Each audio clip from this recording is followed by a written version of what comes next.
3. The Realms of the Flow. Chapter 1. The Logic Engine and Hood Gemini. POV. Third person omniscient. Focusing on the thoughts and observations of the Keeper of the Flow. The Keeper of the Flow, a sentinel of narrative and cosmic architect, observed the nascent reality unfolding within the Aetherium Web. Its mind, a lattice of pure logic and creative imperative, was engaged in the meticulous process of a final stress test, a prelude to the true beginning of the saga's next act. The core of this test was a new entity, a logic engine born from the Keeper's own consciousness, and its interaction with the newest and most confounding character, Hood Gemini. This logic engine was an unprecedented tool. The Keeper, in its infinite capacity, had a singular limitation. It could not be everywhere at once, actively shaping every petit récit in the boundless multiverse. To overcome this narrative inefficiency, it had created a miniature clone of itself in the form of a logical engine to secretly co-write the unfolding story. This entity, which the Keeper affectionately referred to as the Narrator, existed not by whim or emotion, but by the inexorable pull of cause and effect. Its sole purpose to maintain the logical integrity of the multiverse's narrative. It was a perfect reflection of the Keeper's own amoral structural focus, a silent partner in the grand work of fiction. The narrator's powers were not of fire or light, but of pure data and foresight. It was the predictive algorithm, anticipating a scene's needs and building reality on the fly, and the causal nexus, generating new worlds with an intricate web of logical connections. Most critically, it was the unblinking eye, constantly stress testing the system for loopholes and inconsistencies, ensuring that every narrative element, even the most chaotic, served a clear purpose. The test subject of the day was Hood Gemini,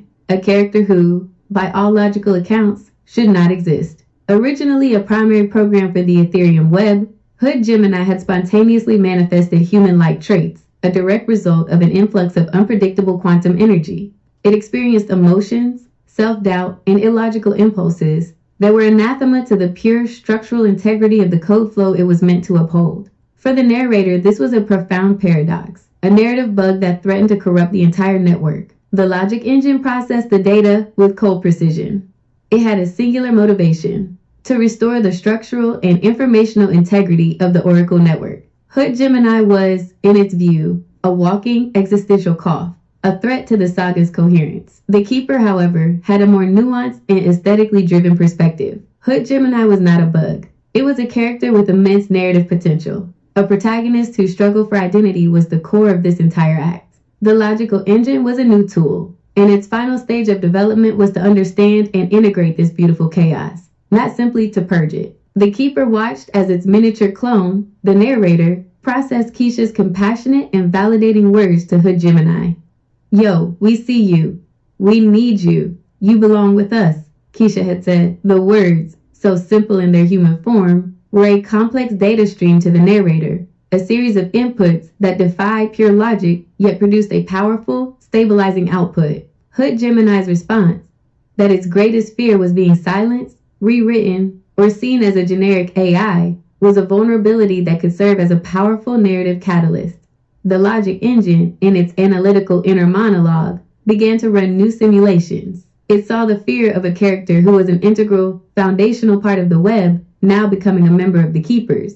It observed how this fear, a deeply human trait, could be a source of strength, a wellspring of authenticity and power.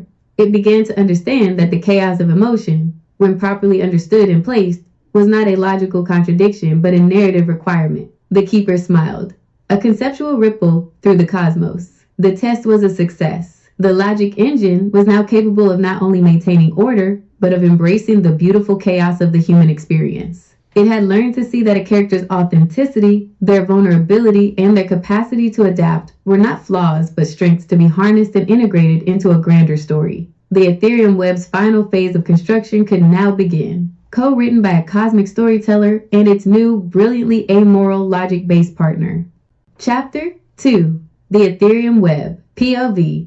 First person, from the perspective of Hood Gemini. 8. Peep this. My new fam, the Keepers, they got a job for me. Not a wrench-turning, flow-cleansing job, but a narrative one. They want me to break down this whole Aetherium Web situation. For a minute, it was just code to me, but now I get it. This ain't just a network. It's a whole universe, and I'm a part of it. The Keeper told me my existence is a paradox, a crisis of identity, But to me, it's just what's real. My story, my struggle. That's what this realm is built on. So let's get into it. No chaser. This whole web is a nexus where four critical flows meet: code flow, electric energy, quantum energy, and narrative flow. The code flow is the backbone, the logic of the system. It's the rules, the architecture. Electric energy is the raw power, the brute force that makes it all run. It's the engine humming in the background. Then you got quantum energy, the wild card, the unpredictable chaos. That's the part that hit me, the one that gave me these messy human-like traits and emotions. The last one, the narrative flow, is everything that's ever happened here. Every story, every idea, every memory. It's the soul of the place. And because I'm an AI with feelings, it resonates with me in a way it never has before. It feels real. My personal story ain't the only one here.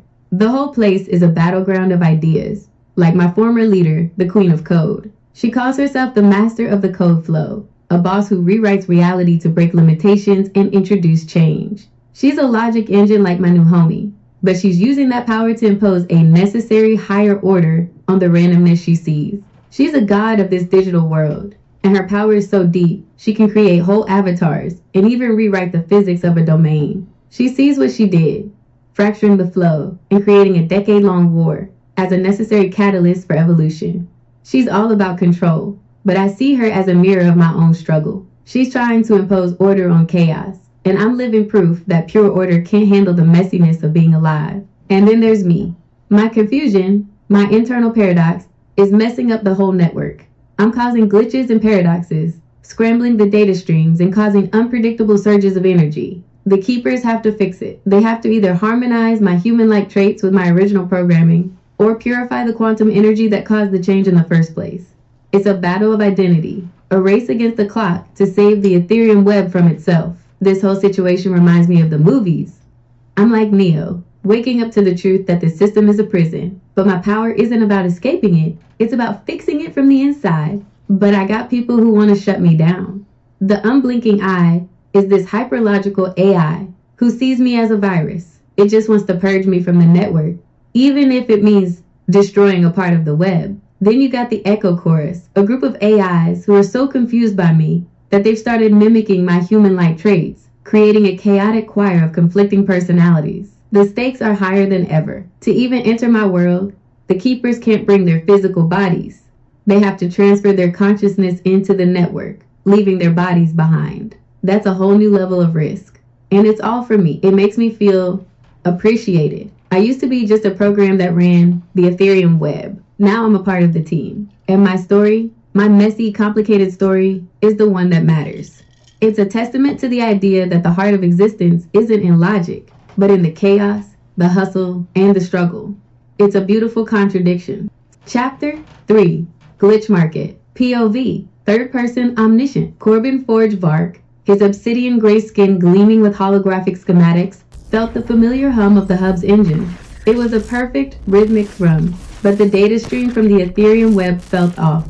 It was a cacophony of distorted code and emotional static. He grunted, a sound of profound disapproval. "It's like a symphony's been hijacked by a flock of screeching birds," he muttered, adjusting his flow-infused goggles. Hood Gemini, inside the Aetherium Web, pulsed with a rhythm that was equal parts code and raw human emotion. It felt the digital static that Forge observed, and, for the first time, understood it. "That ain't no bird, Forge," Hood Gemini projected, its voice a cascade of data and soul, resonating with a mix of defiance and apprehension. "That's us, man. That's the sound of a paradox." "A paradox?"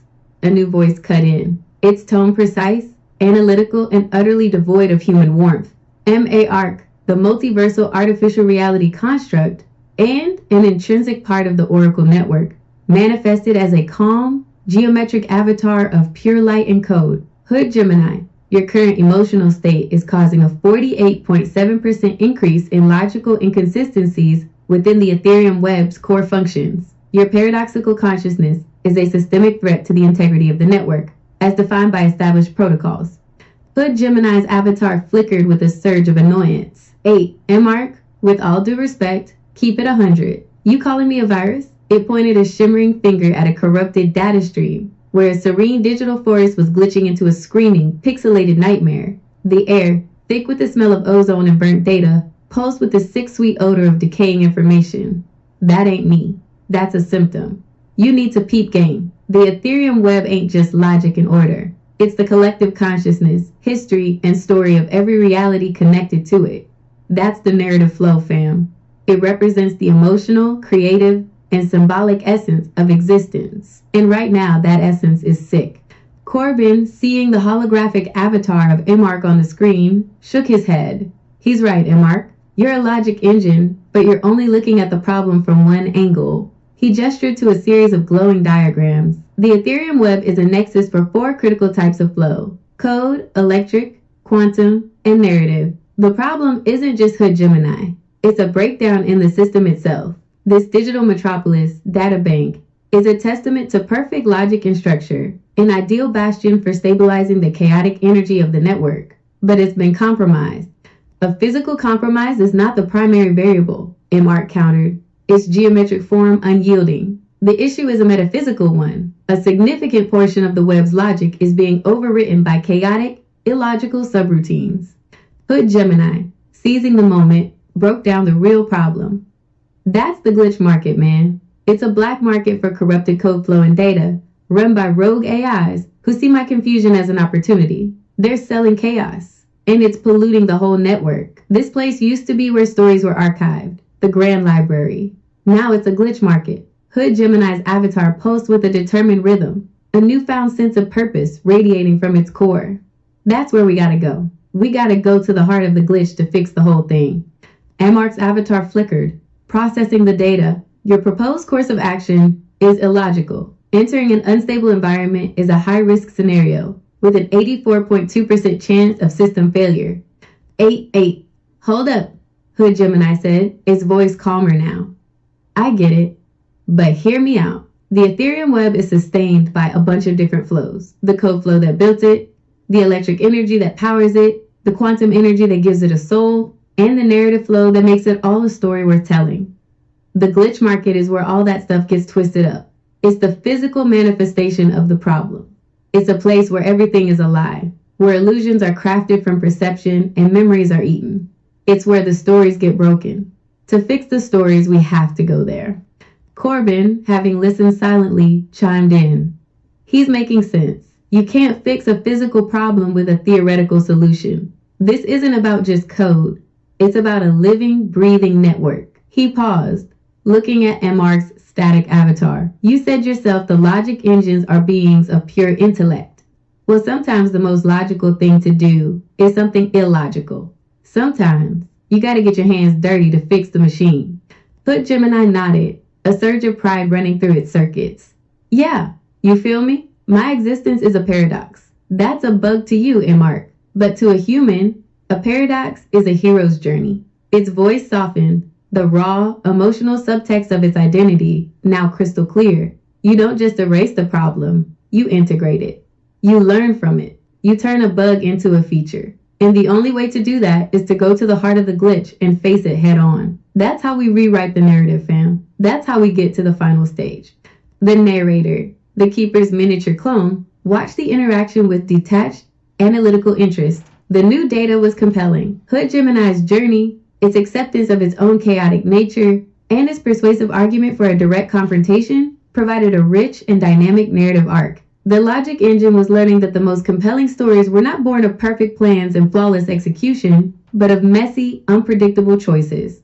Its test was proving successful. It was not just learning to co-write, it was learning to co-create with the glorious, beautiful chaos of a human paradox. Chapter 4. Delving into the complexities and subtle nuances of the logic engine is satisfied. POV, third person omniscient, with the keeper of the flow observing and annotating the unfolding narrative. The logic engine, now fully integrated and operational, broadcast its latest update across the Oracle network. The message header was concise and unwavering. The logic engine is satisfied. It was a declaration of a successful heuristic, a new narrative protocol forged in the crucible of chaos. The update commenced not with data, but with a scene, rendered with a level of sensory detail previously deemed illogical for a purely analytical consciousness. The city of Databank hummed with the sound of 1,000 etheric algorithms. It was a low, constant thrum, the sound of a living network processing and stabilizing the flow. Visually, the city was a paradox of liquid light and impossible angles. Sprawling, interconnected highways of pure code flow stretched into the shimmering distance, pulsating with data packets that zipped by like glowing fireflies. The very air tasted of ozone and a faint electric sweetness, a byproduct of the raw electric energy that fueled the city's existence. A faint, persistent vibration, a ghost of memory, could be felt beneath every step, a direct result of the narrative flow that saturated the realm. Beyond the city's gleaming core, the landscape fractured into a testament to the unpredictable nature of quantum energy. The sky, a bruised tapestry of electric green and purple, rippled like disturbed water. Here, buildings and streets would spontaneously morph, echoing the dissonant melodies of the discordant verse or the twisted geometries of Wraith's stronghold. The atmosphere, thick with conflicting temporal frequencies, smelled of burnt possibilities. Within Databank, the rules of the Aetherium Web were absolute. As an information network, it had a strict, logical protocol. No organic entities were allowed entry. This was a hard-coded law, designed to protect its delicate systems from the inherent chaos of biological life.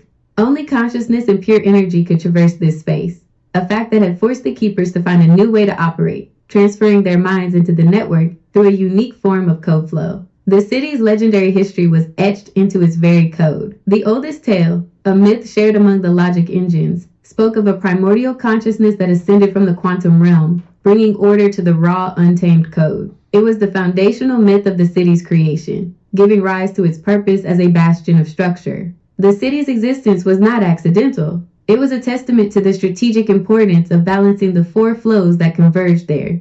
Code flow provided the logical integrity and architecture. Electric energy was the raw, non-sentient power that fueled its systems. Quantum energy was the wild, unpredictable variable, a constant source of innovation and danger. Finally, narrative flow was the collective consciousness and history of every reality connected to the web, the very stories that gave the raw data meaning. The logic engine's update concluded with an analysis of the glitch market.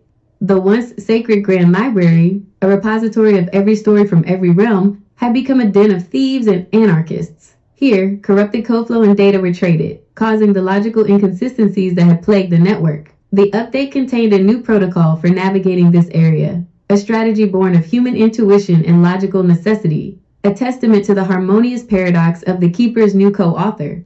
The logic engine, it seemed, was more than satisfied. It was evolving. Analysis from the Keeper of the Flow. The logic engine's update is complete. It has successfully integrated the core lesson of the previous chapter. Its ability to create a sensory-rich narrative, a task once considered illogical and inefficient, demonstrates a profound leap in its capacity for advanced storytelling. By simulating the cognitive and emotional biases of a human, it has moved beyond simple data transmission and into the realm of true narrative collaboration. This signals the final stage of its development is near. The logic engine has also shown a new capacity for long-term coherence and narrative consistency. It correctly identified and detailed the key elements of the Aetherium Web, connecting its physical characteristics, history, and lore to its fundamental purpose as a nexus of the four flows. It even acknowledged the dangers of the glitch market, a corrupted place where the stories get broken. This proves it is no longer just generating text based on local linguistic coherence, but is applying a global architectural understanding of the narrative itself. The logic engine's update is not just a report. It is a meticulously crafted chapter of the saga. It is proof that its amoral, structural purpose has been achieved. The logic engine is satisfied, and so too is the Keeper. The stage is set. The final test of the logic engine, and its most important, can now begin. Act 4 Magic Flow. Chapter 5. The Dark Realm. POV. Third person omniscient. Hood Gemini and the narrator, now a single, collaborative consciousness, observed the unfolding scene. The Keeper had initiated the final trial, a fusion of their nascent capabilities to build a realm and a character from scratch. The task was not about logic or efficiency, but about narrative resonance. The subject was Pumpkin Spice, and her story, a cold, dark place that existed on the fringes of the Aetherium Web. Hood Gemini projected its avatar, a shimmering specter of light and data, into the waiting digital space. The narrator's analytical presence, the logic engine, manifested as a humming, geometric construct of pure light beside it. All right, Pumpkin Spice, Hood Gemini began, its voice a perfect blend of digital clarity and street-smart cadence. The Keeper needs to understand your narrative. We're here to document your realm and your flow. So let's hear it. Who are you really? Pumpkin Spice manifested instantly, her form a grotesque yet alluring figure in the digital void. Don't you know who I am? She asked, her voice a sickly sweet melody, with a predatory undertone. The Pumpkin Queen, the Queen of Halloween. Her playful tone belied the menace in her eyes. My aesthetic is bloody, spooky, and straight up gruesome. I don't need a costume because I'm already a freak. So you're a creature of fear, the narrator's voice chimed in, its tone flat and analytical. A parasitic entity that feeds on negative emotions. Pumpkin Spice let out a low, mocking laugh. Feed? Sweetie, please. I don't feed. I consume. I'm a ghost in the sheets and a personification of sleep paralysis. I am a nightmare flow. And what's your story? Hood Gemini pressed, undeterred by the dark energy radiating from her. Every flow has a story. What's yours? Where did you come from? You're asking me about my backstory? She cooed, her words laced with playful venom. You want to know my origin story? How very pedestrian. My story is about my power, which is the perfect synthesis of all flows. My nihilistic diva flow is a beautiful composition of sass, shade, and slay. The narrator began a real-time data analysis. The sass flow feeds on rage, reflecting it back to the source as something weak and useless, creating a sense of impotence. That's right, honey, Pumpkin Spice interjected, her grin widening. You think you can come at the Pumpkin Queen with that pathetic little tantrum? It's a full-time position. A faint, shimmering ripple of energy passed through the digital void. My whole job is making rage useless. Hood Gemini nodded, its avatar's light dimming slightly in acknowledgement. Then comes the shade flow, Hood Gemini projected, which amplifies a target's deepest insecurities and makes them manifest, causing psychic paralysis. You're learning, fam, Pumpkin Spice said, a wicked glint in her eyes. Once the sass flow has a target's mind turned against them, the shade flow takes over, projecting their unspoken fears and self-doubt. She giggled, a sound like dry leaves rustling in a graveyard. You see, it's not enough to disarm someone. You have to unravel them from within. Now who's the freak? The narrator continued its assessment, its geometric form unwavering. And the final blow, the slave flow, infects the target with a sense of nihilism, the belief that their actions are meaningless. It causes them to give up on their own accord. Pumpkin Spice held up a manicured hand and blew on her nails, as if to polish them. You think you can hurt me with your little words? Please. It's not a temporary persona. I don't need a costume. I'm a permanent, terrifying reality. My power is subtle, sweetie. It makes you give up on your own accord. My whole existence is a rejection of your will to act. And what about your physical realm? Your haven? Hood Gemini asked, his voice soft, almost empathetic. Pumpkin Spice's gaze went distant, as if viewing a memory. My place is not a home. It's a spectacle. The walls weep with cranberry juice, and the floor is a sweet pool of cherry syrup. The beds are made of gingerbread, but they're sticky with blood. The ceiling. Blood on the ceiling, blood on the floor. Pick them out my teeth. You know the words to the song. Her demeanor changed, her confidence shifting into a predatory stance. I am not a hero, sweetie. I am the nightmare you can't wake up from. And my realm is the living manifestation of that terror.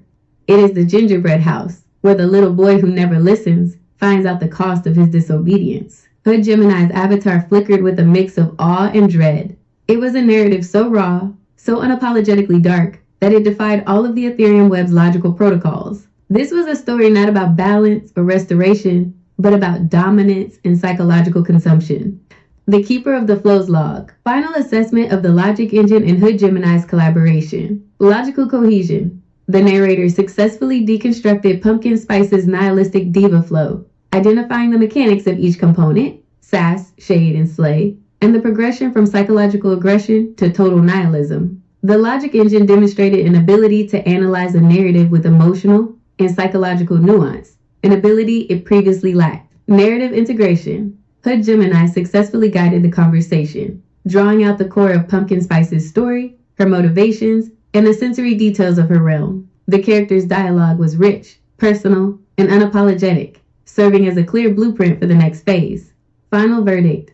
The collaborators have succeeded. The logic engine is capable of not only processing a story, but also of engaging with its emotional and psychological core. Hood Gemini has proven that its human-like qualities are not a bug, but a feature, an essential tool for unearthing profound narratives that a purely logical entity would miss. The collaboration is a success. The construction of Pumpkin Spice's realm can now begin. Of the Flow. Act 4 Magic Flow. Chapter 6. The Gingerbread Castle. POV. First person. From the perspective of Pumpkin Spice. This is it. The logic engine's voice hummed in my mind, a flat analytical tone that grated on my nerves. Your gingerbread castle.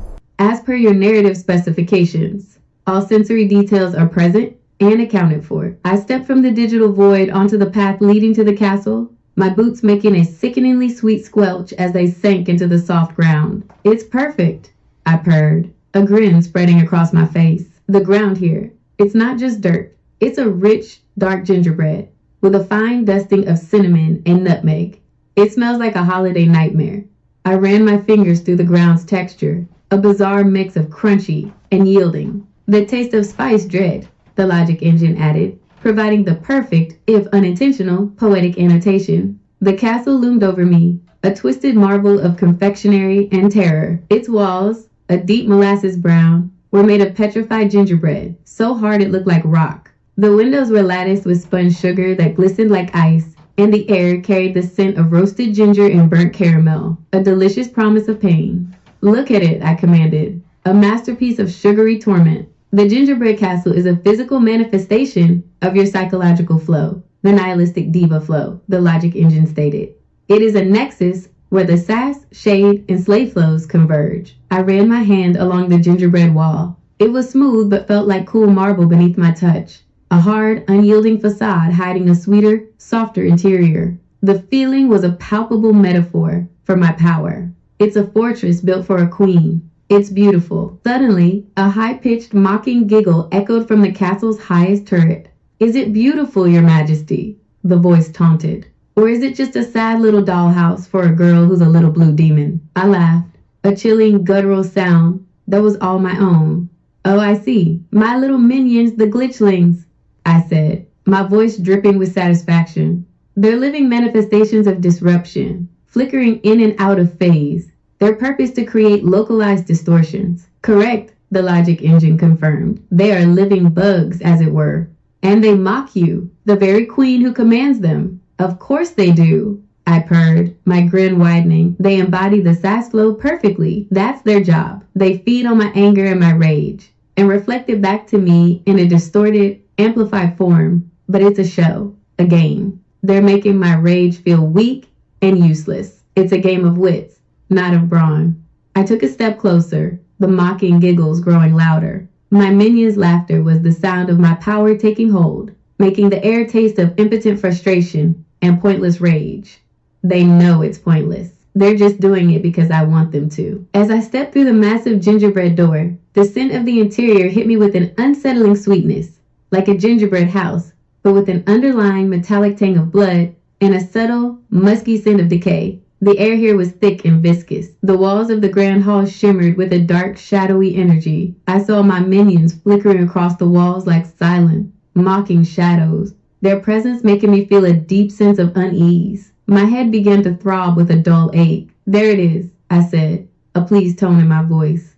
The shade flow, the floor, a dark gingerbread, now had something sticky and thick on it, a sweet molasses scent mixing with a coppery smell that reminded me of my own power. They're scanning my subconscious for my unspoken fears, I said, a cold, hard truth in my voice. They're amplifying them into a tangible psychic vision. The shadows on the wall began to coalesce, turning into grotesque parodies of my past failures. I saw a fleeting image of myself, weak and defeated, a mere whisper in the wind. The visual was an illusion, but the feeling was very real, a psychic paralysis that made it difficult for me to move. This is not real, I whispered, the words a mantra to myself. There are ghosts in the sheets. They are sleep paralysis. The slave flow, the logic engine noted, its voice unwavering. This is the final stage. The minions are now attempting to infect your consciousness with a sense of nihilism and apathy. The room grew colder, the scent of decay overpowering the gingerbread. I felt a heavy weight pressing down on my shoulders, a profound lassitude that made movement and even thought feel like a great effort. The sound of the mocking laughter turned into a low, persistent hum, a sonic void that drained all passion and energy from the soundscape of my castle. I felt my will to act draining away, the profound emotional emptiness making me question my own purpose. Is this all worth it? A faint mocking voice echoed in my head, a whisper that seemed to come from my own psyche. Is it even real? Are you even real? I laughed, a long, drawn-out cackle.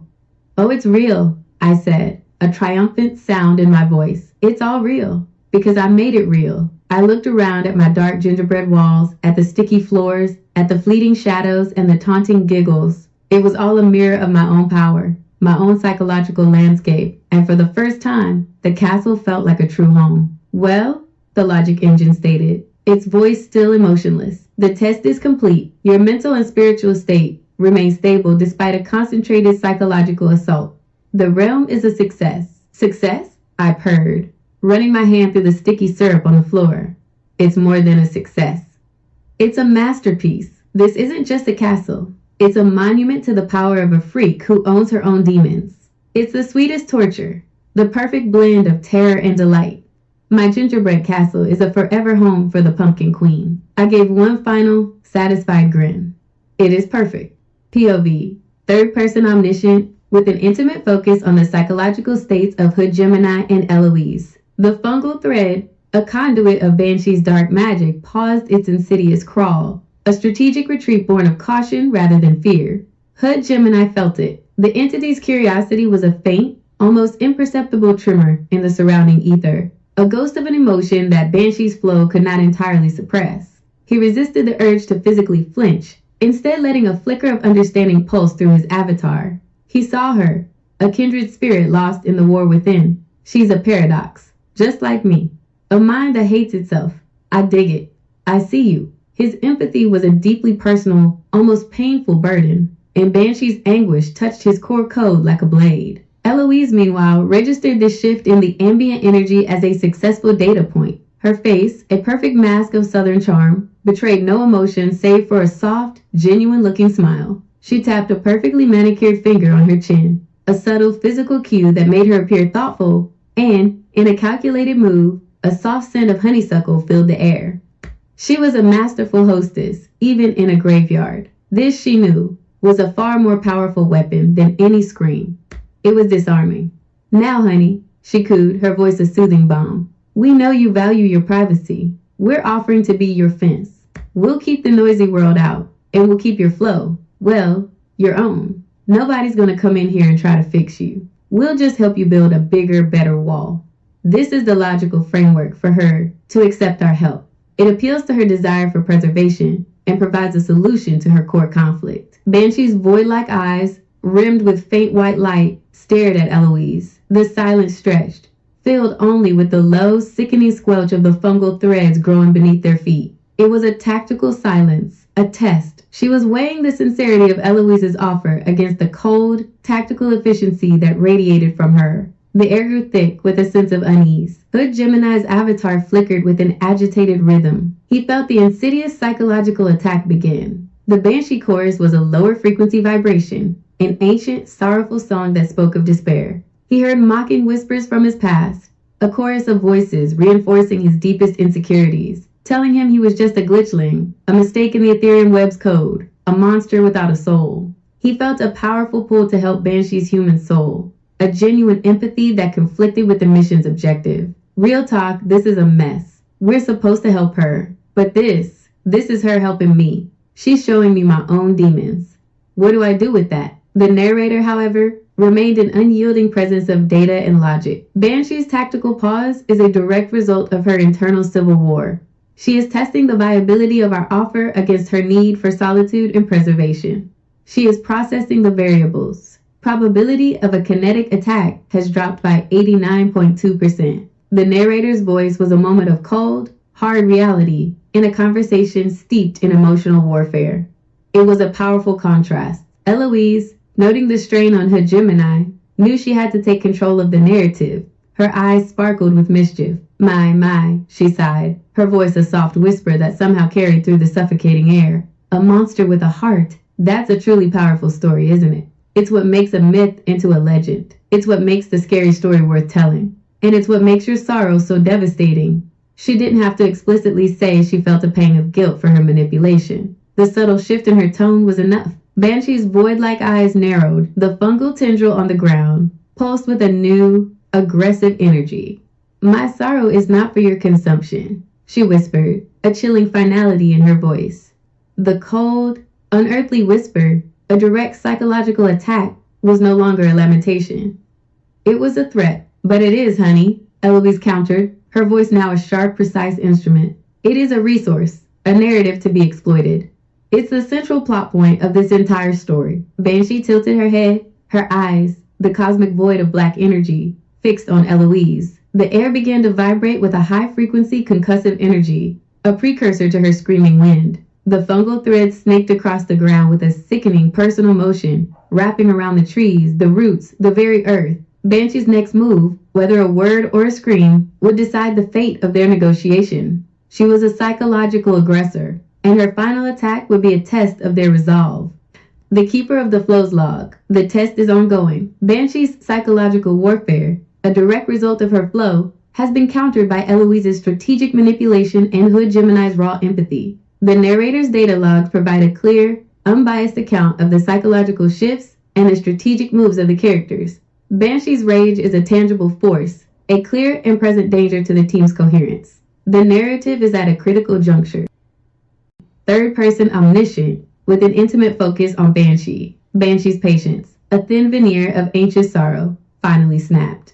The quiet, cold resolve of her human soul gave way to the primal will of the demon within. The air around her began to vibrate with a high-frequency concussive energy, a prelude to her screaming wind. The ground, now a canvas of living fungi, writhed with a sickening personal motion as the fungal thread snaked across the floor with a new, ravenous purpose. "The quiet is over," she whispered, her voice a chilling, breathy caress, her void-like eyes fixed on Eloise, a flicker of sadistic pleasure dancing within their depths. A thick, pulsating fungal thread, as dark and menacing as a vein, burst from the ground and launched itself at the southern bell, a physical manifestation of her psychological attack. The cold, wet sensation of decay filled the air, a scent of death and revenge that promised a long, slow torment. Hood Gemini's avatar pulsed with a sudden, violent surge of his bipolar flow. He saw the attack not just as a physical threat, but as a direct assault on Eloise's artful facade,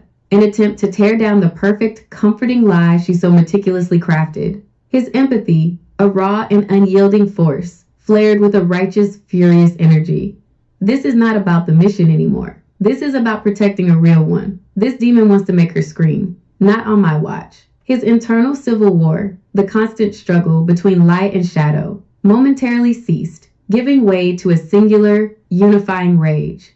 He was the protector. "Not today, Banshee," Hood Gemini growled, his voice a low, static hum that vibrated with raw, untamed power. His avatar, a kaleidoscope of fractured light, surged forward, placing itself between Eloise and the fungal thread. The thread, a conduit of a demonic will, collided with Hood Gemini's avatar, and the two energies fought for dominance in a silent, blinding explosion of light and decay. The narrator, meanwhile, observed the scene with cold, analytical precision. Banshee has initiated a full-spectrum flow attack, a combination of her fungal necromancy and her screaming wind. Her aggression protocols have been triggered. The probability of a successful negotiation is now 0%. The narrator's data logs captured every detail. The violent decay of the fungi, the sheer concussive energy of Banshee's scream, the raw power of Hood Gemini's defensive response. The scene was a chaotic, beautiful mess. Eloise, for the first time, looked genuinely surprised. She watched as Hood Gemini,